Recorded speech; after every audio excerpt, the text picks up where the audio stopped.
Hello, everyone, and happy Sunday. I hope you had a beautiful day. This is the day the Lord has made, and I decided to rejoice and be glad in it. I first off want to thank everyone for those of you who watched the video from last Sunday, and then also subscribe to my channel. I haven't. I'm not a YouTuber. I have a channel because I, of course, had produced a documentary regarding my family and a few other things. But I oh, don't hadn't been trying to build my channel, but because of this video from last Sunday, the channel seems to have grown. So for that, I want to say thank you and I appreciate you. I also want to thank those who took the time to listen and then reach out to me. I received text messages, phone calls, voice audio messages, comments on the page, inbox messages on Facebook of people that have nothing to do or not affiliated with the church I was associated with, but just who have experienced some of the things that I talked about in the video, in their journey, in their lifetime dealing with church and religiosity and things like that. I want to say that it was, first of all, never my intent to cause division or a divide.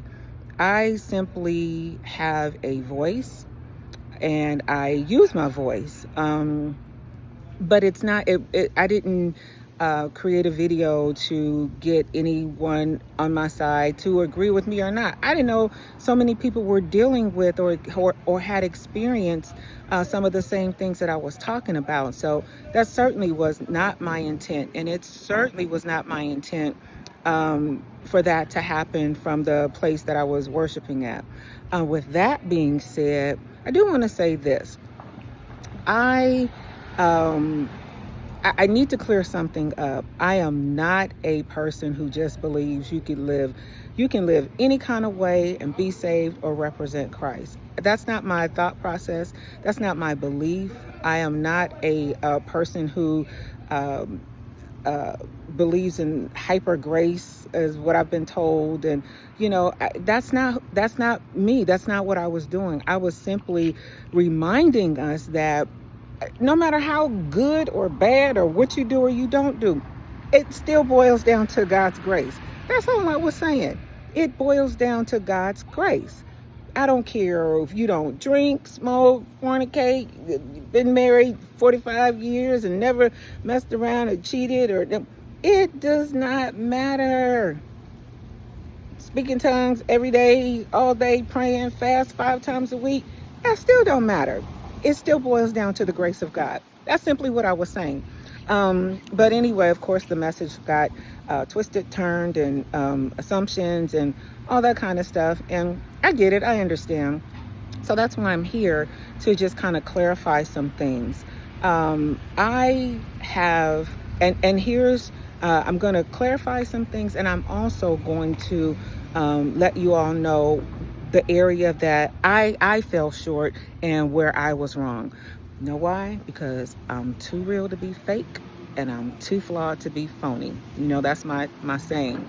The issue that I had that caused me to speak out on Sunday, it wasn't because it was this particular word that was so hard.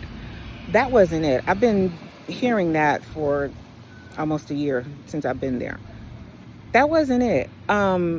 It was by that point, I had gotten to a point of frustration about a lot of different things. I literally made a list and wrote a letter. Didn't send it because, when I spoke to the person, they said, doesn't matter, didn't want to read it. Let's just cut through the grass and just say that it wasn't a fit for me to be where I was. Okay, but I still wrote the letter and I have it documented of the issues that I had while I was there. And so remember I said this situation had me feeling so bad, so triggered, so uncomfortable that I made an appointment with the therapist. And when I spoke to the therapist and explained to the therapist how I was feeling and the situation and what was taking place, he said to me, "Why are you still there?" I was like, "Whoa." He said, "Because if you have all of these issues and concerns, you're being there, you're not focused on your spiritual growth. You're not focused on your faith or your walk with God. Now everything is a distraction to you." I was like, whoa. And that's absolutely right. And that's absolutely true. And so the mistake I made was staying there. And when I saw these things happen or come up, I should have said something at the time. And I didn't. And the reason I didn't is because I didn't feel like the person was approachable or would even care or receive what I had to say. But that was my fault for making that assumption. I still should have said something, but instead I let things add up on top of this, on top of that, on top of that, on top of that. And then by this past Sunday, I was like, I am so over this. I should not have been going to church these past few months. Every other time I pull up in the parking lot, literally get out of the car and say, okay, let's go hear how bad I am today. I was doing that. And that's not God. That's not right. And so, what I do want to say to those of you who reached out to me, when I posed the question, it's not that I didn't know the answer and it wasn't that I wasn't sure, but I appreciate people who did reach out to me and to try to encourage me to, let me know that, it is God's grace and, how to feel and I shouldn't feel this way or that way. I appreciate that. But for those of you who did agree, and found yourself in the same situation I was in, I do want to encourage you to do this. For one, if you are at a place of worship that's you're not really comfortable with, you don't really agree with some of the things that are being said, taught, or ministry in itself, say something, and don't be afraid to say something. At least take the I don't want to say risk, but if you say something, you can at least, if you do choose to walk away, you could walk away saying, well, I did ask questions or I did pose my concerns, if they were received or not. But at least, in all fairness, you give the other party an opportunity to respond to your concerns one way or the other. One way or the other, however they respond, but at least it's fair. And I have to admit, I wasn't fair. I didn't take the risk of actually speaking up. And then also for those of you who have experienced the type of behavior that I talked about from last Sunday, don't be afraid to look for another church home. I was telling my therapist how, I didn't want to be looked at as a church hopper or, just going from church to church. But what I am learning at this ripe old age of almost 55 is just like a relationship, some things are deal breakers for me. Going forward, some things are just deal breakers. And so when I posed that to the therapist, and I was like, I don't want to be seen as a church hopper and, those kind of things. He said, listen, now, and this is a Christian therapist. This is a licensed Christian therapist with all his degrees are public and you can see all of his degrees. He's been a church planner and, he know church, Black man from the South. So he knows church and he know our church, kind of church. But he said to me, if from this day to the end of the year, you have to visit 1,000 churches to find a safe place for you, you do that. And I was like, whoa, I don't want to visit 1,000 churches, but I get what he was saying. Because he said, your walk with God, your spirituality, that's your responsibility. You're responsible to make sure that you're in a place where you're nurtured, you're fed, you're ministered to, you're rebuked, you're corrected, all of that. So I want to encourage you to continue to visit and find and seek a place, but make sure everything that you need is there. Don't dare go somewhere and feel like if it's not there, then by you being there, you can change it, because you may not be able to change it. You absolutely may not be able to change it. So just be mindful of that. If you're somewhere, if you're a female in ministry and you're a female preacher, if you don't see females operating in the leadership in ministry, not just as a praise and worship leader or a head usher or over the women's ministry, if you don't see a female preacher operating in ministry, I promise you that's not going to be the ministry for you. It's just not going to be, because you will not have any type of inspiration and encouragement or anyone who can relate to you as a female preacher. If there are all of the gifts of the Spirit are not operating, and you believe in the fivefold ministry, chances are, if you go to a church where all the fivefold ministry is not in operation, it ain't gonna work for you, because you are going to need to be inspired and encouraged and ministered to in all those different capacities. If you have a prophetic gift and you're at a ministry that does not flow in the prophetic or allow the prophetic to flow freely, and it's few and far in between, you see a prophetic move of God, it's going to be hard for you. It's just going to be hard for you. If you have a gift of teaching and you don't get the opportunity to be a teacher and a leader, then it's not going to work for you. You have to be someplace where the type of ministry that God has placed in you, you need to be around that same kind of fire so that you can be continued to be ministered to and encouraged. You can't go someplace and you're the only one pouring out, and you're not getting anything in return. Or what you are getting in return is an overabundance of this, but little to none of that.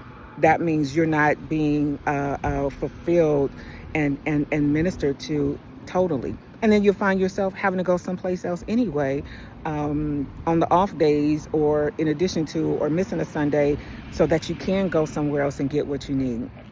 So that's just my encouragement. Again, like I said, it was never, ever my intention to be divisive as I've been labeled. I never told anybody I'm leaving your church and I'll never come back. I never said anything like that. It just wasn't a fit. And it was time to go. So be encouraged. Still know that God loves you. Still know you're a work in progress. Still lean into the grace and mercy of God. Seek God for where your next move should be. Seek God about where you are. If you're someplace and you're not truly happy, like the therapist told me, you being there and you're not truly happy or fulfilled, then it's really a distraction for you more than it's a help. So don't feel bad about seeking God and asking God for someplace that will really, really benefit you and help you and encourage you and sharpen you. Our ministry gifts need to be sharpened. That's the other part of it. Iron sharpens iron, right? Our ministry gifts need to be sharpened. And if you're somewhere where your gift is just getting rusty and dull and not being used, that's like a chef who has a knife. My son is a chef and he has knives, and I've watched him, cook and use knives that I have, and I'm thinking the knife is good, but he will get that sharpener out in a minute to sharpen that knife so that it can function to the full capacity that it's supposed to.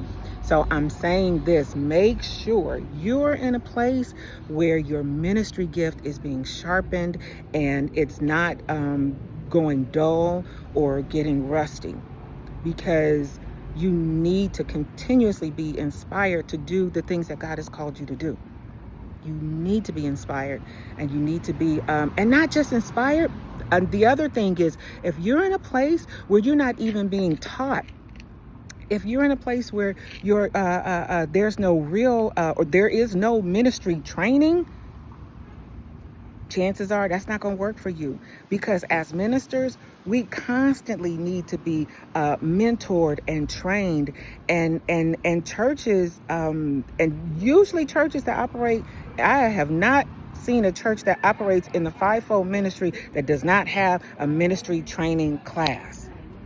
Not a Bible study, not just a theology class, but real ministers training class. We need that. We have not arrived. We are not just, been called, been doing what we do, preaching, teaching for years, and not ever learning. We need that.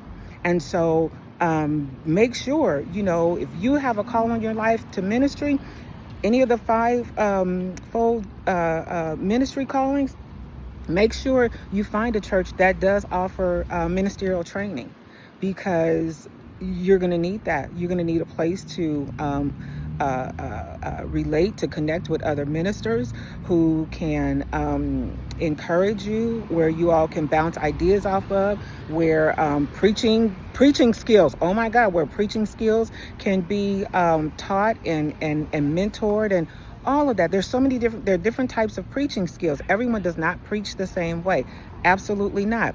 So you need those training classes to even discuss and have conversation about the different preaching styles, so that everyone doesn't feel like they have to preach the same way. Don't be a clone. You know what I'm saying? So anyway, that is my heart. That is my truth. That is my experience, and that is my voice. And like I said, don't ask my neighbor. If you have questions about when, why, how, what, don't ask nobody else. Come to me. And so for everybody who, like I said, watched the last video and